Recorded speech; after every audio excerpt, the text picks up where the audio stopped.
It's the tale of two women called Abbey, both with the name Abbie-Lee Howard and living just streets away from each other.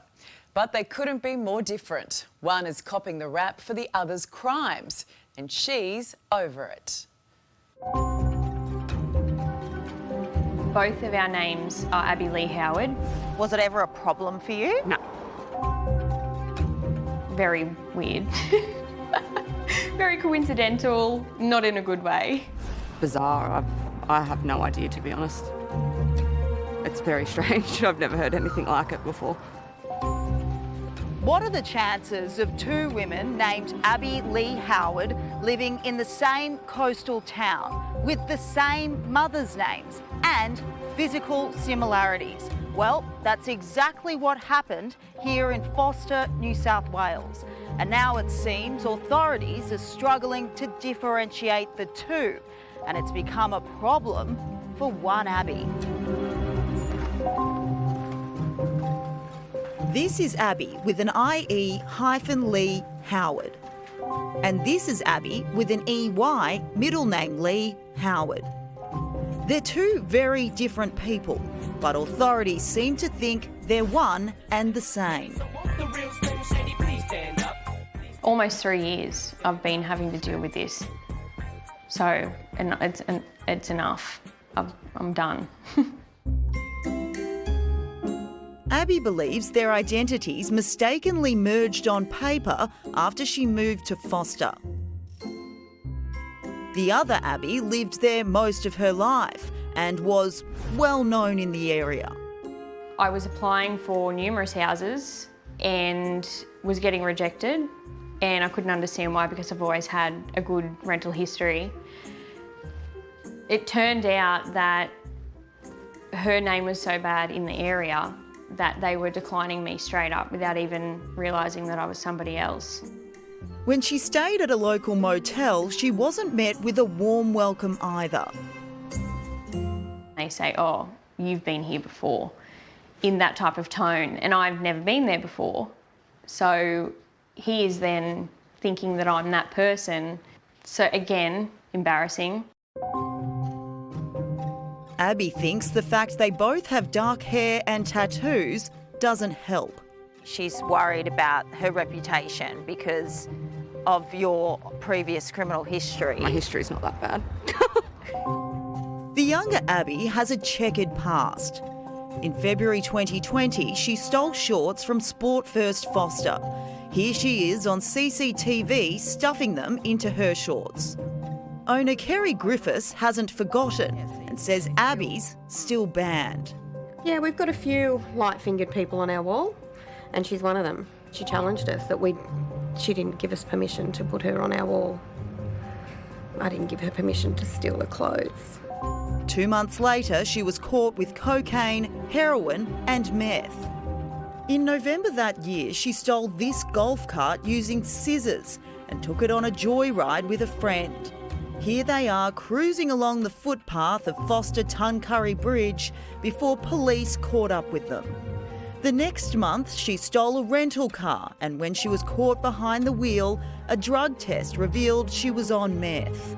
In October 2021, she was caught with cannabis and GHB, which she initially tried to tell police was vinegar.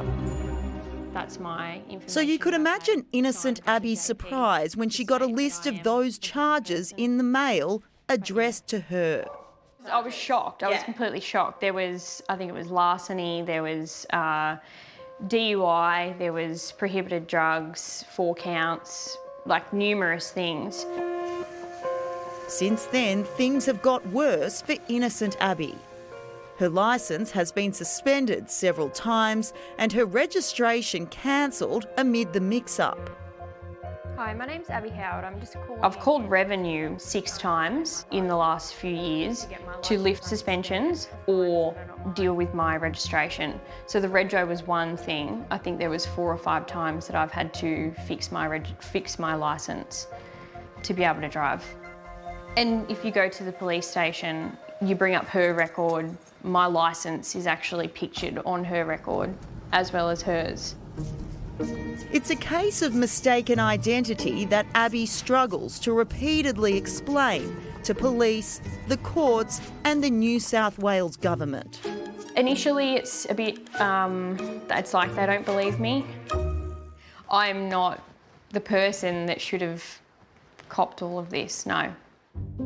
Have you ever driven while under the influence? No. Have you ever stolen anything? No. Have you ever had an AVO taken out against you? No. Nothing?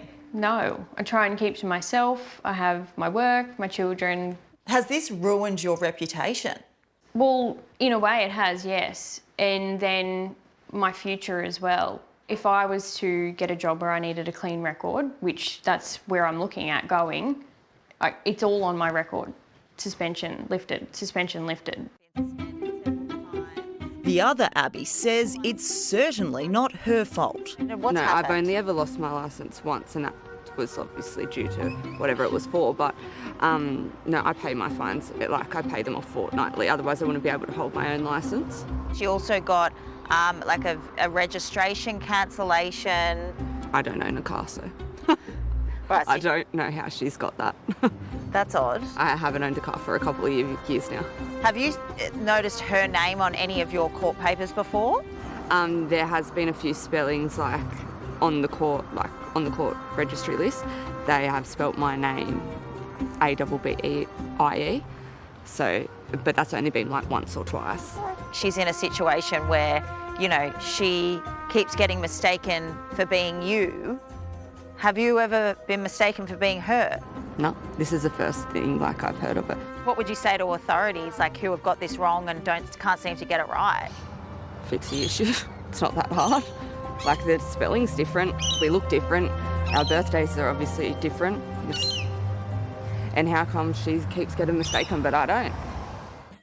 So will the real Abbie please stand up? Please stand up. Please stand up. I want my own identity back. I don't want to be linked to this person anymore. Fair enough too. We've managed to clear up that confusion for the two Abbies. Police told us the problem began with an admin error back in June 2020, which has now been fixed. Hopefully that's the end of it for good Abbie.